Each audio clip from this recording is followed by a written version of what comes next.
Logo in the Community is sponsored by Scandinavian Designs. Modern style for every budget. Well, we've had some really cold days and nights, and it isn't officially winter yet, so we can expect more of those. But Severe Weather Shelter Network is working to help those who don't have a place to warm up. Well, Lynn Ann Huizing, the Executive Director of Development, is here this morning with more. It's good to see you. Thank you for being here with us. Yeah, thank you, Claudia, for having me. Yes, well, I love highlighting Severe Weather Shelter Network because this is a big deal for a lot of people. And this is, by the way, the only emergency shelter for single adults in Jefferson County, as well as the Tri-Cities of Arapahoe County. That Correct. is huge. Tell me about what you guys do. Well, we provide emergency overnight shelter on those life-threatening winter nights for those single adults. And we've done that this is our 10th shelter season. So welcoming people into church buildings, that's where we provide our shelter, and providing a hot meal and community around the table. So it's a big deal for us to be able to welcome people inside.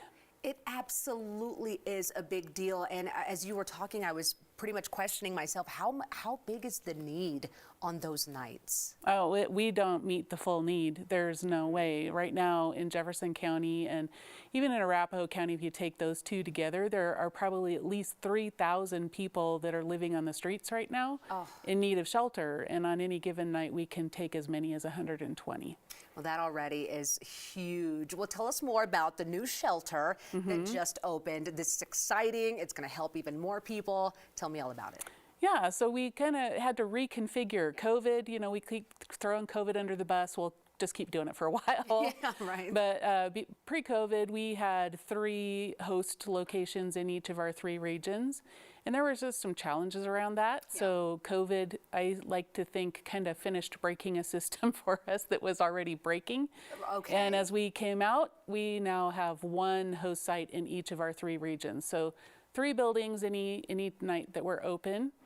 And it's a real benefit because it gives us a presence in the community. Volunteers know where they're going, where they're bringing donations, and guests are familiar with the space, and that helps them feel more safe and secure as well. So it's a big deal. It is, and it's so interesting that you bring up COVID, how tough it was on so many different organizations. But look, at the end of the day, you take that tough experience and get something good out of it, and that's exactly what you guys are doing. Well, what's the new goal you are trying to reach? There's a couple of them. Okay. One of the first things that we did this season is we've expanded our hours of operation. So pre-COVID, we were opening our shelter space at 6:30.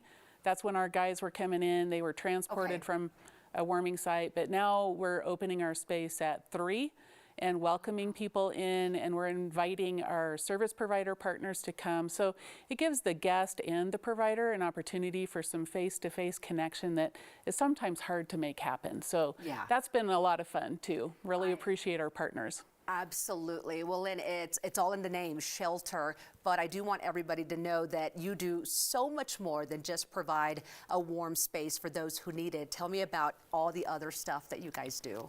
Yeah, so the connection hours are one thing that we do, but I think one of the things that our guests experience is community. It's getting to know volunteers getting to know guests, understanding that the people we shelter are people just like you and me. Sure. They came on hard times for a variety of different reasons, and I've had them tell me over and over again, if it weren't for Severe Weather Shelter Network, I might have died last night. I might have frozen to death last night. So that's a big thing. And then just continuing to build our network. So that is partnering more closely with the housing and homeless navigators, medical provision, mental health provision, all those kinds of things. We're trying to, we like to say, tighten the net so that there's fewer gaps in the system. Well, you know what? I love what you do. And here's the big difference with organizations like yours is that you go the extra mile to help with even more. You network to find the proper resources. But I want to ask you about this. You helped 70 shelter guests find permanent housing. That is so wonderful. Tell me what that was like. Well, I mean, that's part of the network, right? So we do our emergency shelter, but by being able to connect guests directly with other organizations in our network that are working on housing. It's closed that gap a little bit, right? It's given them a warm handoff to have somebody help navigate the very complicated system that leads somebody into housing. So, you know, I wish it were more. Over 10 years, we can say that there's about 70 people that we have sheltered, connected, and watched get into housing, and that just warms our heart.